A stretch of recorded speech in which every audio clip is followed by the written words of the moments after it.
কোরবানির বাজারে বিক্রি করতে না পারলে রশিটা গলায় পেঁচায় দিলে গরু মালিকের আগে বাড়ি চলে যায়।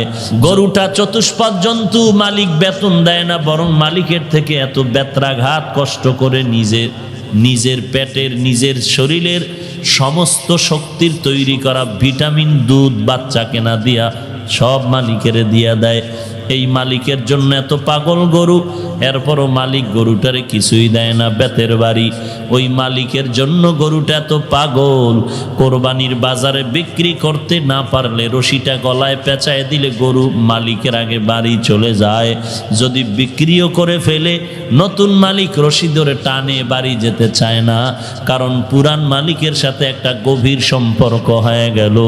এখন 2-3 জনে বেত দিয়া বাড়ি দিয়া এরপর অনেক কষ্ট করে নতুন মালিকের বাড়ি নেয়।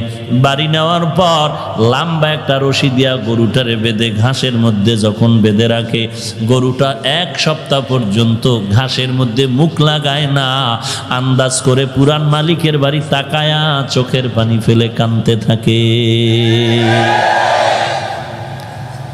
গর্বসুরত আদমি ইনসাবুদে আহমদ বু জাহলো হাম এক সাবুদে আদমিরা আদমিয়ত লাজমাস ঔদেরা গর্বুনা বাশুদ হে জমাস। ঘুম আর খানা ছাড়া গরুটার কোনো কর্মসূচি নাই। তো একটা মানুষকে তো আল্লাহ দুনিয়াতে ঘুমানোর জন্য আর খানার জন্য পাঠান নাই। যেই মানুষটা শুধু খানা আর ঘুম নিয়ে ব্যস্ত,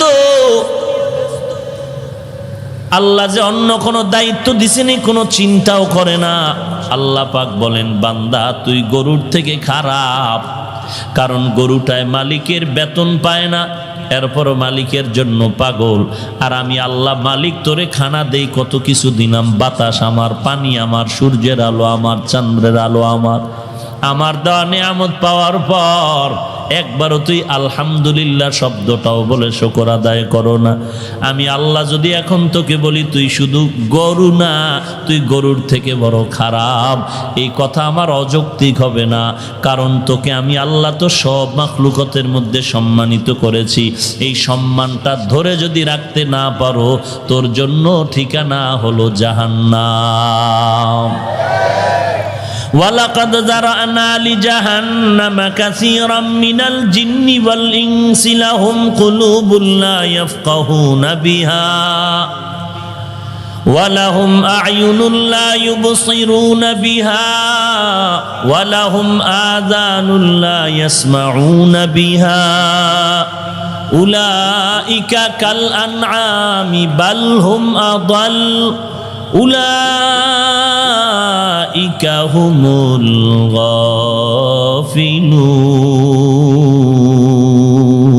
গাফিলুন। আল্লাহ তাআলা বলেন, অধিকাংশ জিন আর মানুষ জাহান্নামে যাবে। কম না বেশি? অধিকাংশ জিন আর মানুষ, ইনসান জাহান্নামে যাবে। কেন? আমি আল্লাহ তাদের কলব দিলাম ফিকির করবে, ফিকির করে না। চোখ দিলাম দেখার জন্য, যা দেখতে বললাম তা দেখে না। কান দিলাম শ্রবণ করার জন্য, যা শুনতে বললাম তা শুনে না। উলাইকা কাল আনআম, এই মানুষগুলো চতুষ্পদ জন্তু বলে না, বালহুম আদল, তার থেকেও খারাপ। তাদের পরিণাম ফল জাহান্নাম। এরে নবীর উম্মতের দল, আল্লাহ বলেন, আমার সাথে যারা মোলাকাত করতে চাও, কিয়ামতের ময়দানে আল্লাহ তার আশেক বান্দাদের সাথে মোলাকাতের জন্য রাস্তা খুলে দিবেন। এক পর্যায়ে আল্লাহ কুদরতের পর্দা উঠাইয়া তার আশেক বান্দার সাথে মোলাকাতের ব্যবস্থা করবেন। আল্লাহর সাথে যারা মোলাকাত করতে চাও রে গোলাম, 1 নম্বরে নেক আমল করো। আমল, আল্লাহ তাআলা বলেন সব ইনসানগুলো জাহান্নামে যাবে, 4 গুণালা মানুষ জান্নাতে যাবে। ইল্লাল্লাযীনা আমানু ওয়া আমিলুস সালিহাত, এক নাম্বার গুণ হবে ঈমান, দুই নাম্বারে লাগবে না আমল। আমল ছাড়া কোনো উপায় নাই, বেশি বেশি আমল করা দরকার। এই জন্য আমি সব মাহফিলে বলি, সাহাবায়ে কেরামের থেকে বড় ব্যস্ত মানুষ বাংলাদেশ সারা দুনিয়াতে কেউ নাই। সাহাবায়ে কেরামরা ব্যবসাও করেন, সাহাবায়ে কেরামরাও চাকরিও করেছেন, এরপরও তাকায় দেখেন এত বড় আমলওয়ালা বান্দা তারা, তাহাজ্জুদ বন্ধ নাই, ইশরাক বন্ধ নাই, চাষ বন্ধ নাই, আউয়াবিন বন্ধ নাই, 5 ওয়াক্ত বন্ধ নাই, যুদ্ধের ময়দানেও যাওয়া বন্ধ নাই, সংসারের বেলায় দুর্বলতা নাই, সন্তানের হক আদায়ের বেলায় দুর্বলতা নাই।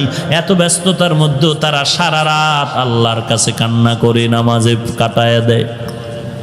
তাদের থেকে ব্যস্ত তো তুমি আমি আর কেউ না। তাহলে তুমি আমি কেন পারবো না ইবাদতে আমলের মধ্যে সময় কাটাতে? এত অজুহাত কেন রে ভাই? এরে আল্লাহর গোলাম, আপনার মতো ইংরেজি পড়ুয়া বাংলা লাইনের কত যুবক এই জমিনে এখনো আছে, ডানে বামে তাকাইলে তালাশ করে পাবেন। স্কুল কলেজে পড়িয়াও বান্দা নামাজ ছাড়ে না, তাহাজ্জুদও পড়ে। আছে না নাই? আপনাদের জানা না থাকলে আমার জানা মতে আমি ঘটনা জেনে বলতেছি। আপনার মতো যুবক তাকায় দেখেন, কর্মচারী শ্রমিকের কাজ করে, এক ওয়াক্ত নামাজ বাদ দেয় না, জিকির বাদ দেয় না, তাহাজ্জুদ বাদ দেয় না, আল্লাহওয়ালাদের সোহবত বাদ দেয় না। আপনার আমার মতো যুবক ড্রাইভারি করে, নামাজ বাদ দেয় না, দাড়িও কাটে না, পাগড়িও ছাড়ে না। আপনার আমার মতো যুবক র্যাব, আর্মি, পুলিশ, বিডিআরের চাকরি করে, দাড়িওয়ালা নামাজি আছে না নাই? আপনার আমার মতো যুবক কোটি টাকার ব্যবসা করে, একটা টাকাও হারাম খায় না, এরকম আছে না নাই? ফালিয়ামাল আমালান সালিহা, নেক আমল করো হে গোলাম। এই নেক আমলের মধ্যে কিছু আছে ফরজ, আবার কিছু আছে নফল। ফরজ আমল তো করতেই হবে, বাধ্যতামূলক বাদ দেওয়া যাবে না। আবার নফল ইবাদতও করা লাগবে। 5 ওয়াক্ত নামাজ তোমার বাধ্যতামূলক পড়তে হবে, তাহাজ্জুদ, ইশরাক, আউয়াবিন এটা অপশনাল পড়তে হবে। এরে নবীর উম্মত যে যত বেশি পরিমাণ আমল করবে তার উপরে আল্লাহর রহমত তত বেশি পরিমাণ আসবে, এবং কিয়ামতের ময়দানে আল্লাহ তাকে ওই পরিমাণের জান্নাতের উঁচু মাকাম দান করবেন।